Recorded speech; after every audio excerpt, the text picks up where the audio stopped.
here is an example where we want to check for the existence and the uniqueness of a solution to an initial value problem. So for this one, we're given our ordinary differential equation, t times y prime plus y equals 2, and the initial condition, y of 0 is equal to 1. And we ask, is this a solvable solution? So what I have right here drawn in this direction field is the following. So the first thing I would do is take our equation and solve it for y prime. So if you do that, you get y prime is equal to 2 minus y divided by t. This is what I graphed here for this direction field. You don't actually need the direction field, but I think it's give you some interesting information. So when I plug this equation into a slope field generator or direction field, I notice that at this point right here, there's some interesting things going on.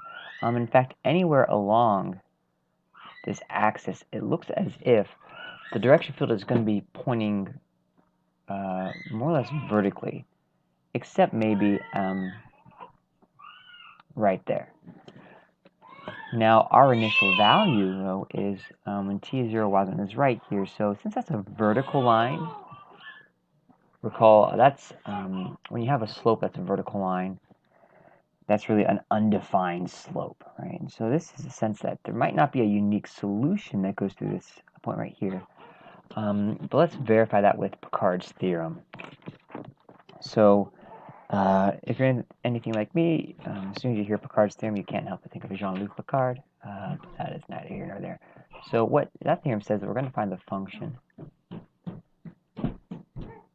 which is really the what's equal to the y prime. So that's just a 2 minus y over t. But we also want to know the partial derivative with respect to y to understand the uniqueness of different solutions.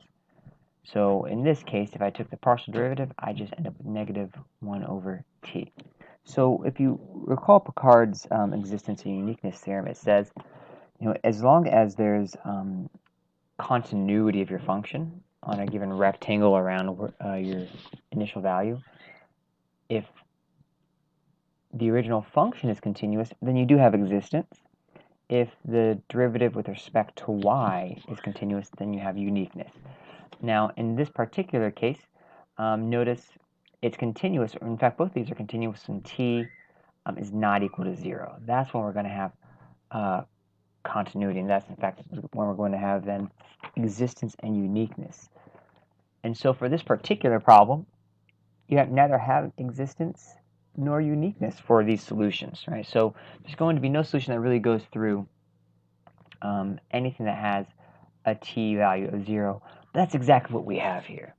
So in fact, there will be no solution with this initial value, and there will be no, well, clearly if there's no solution, it's also not a unique solution.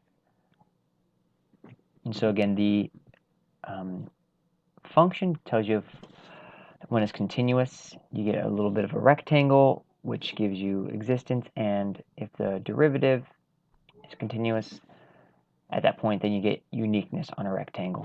Now, in this particular problem, you might ask other questions, like when would you have a solution that is unique or a solution that exists, in fact? And for this one, you could say any initial condition that doesn't have a 0 right there. So if I had picked, for instance, y of 2 is equal to, pick any number you want, this would have a unique solution, right? So if you were to sort of think about what that means graphically, you'd say, well, if I try to start a solution right here, it's like crazy, right?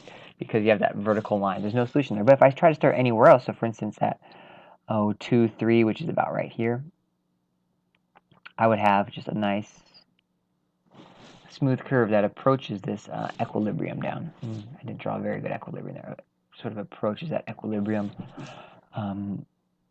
of y being 2. And if I start anywhere else, it seems like we're going to have unique solutions. But if I try to start anywhere along this axis, because it's a vertical line, it's not going to give me a nice function here. All right, great.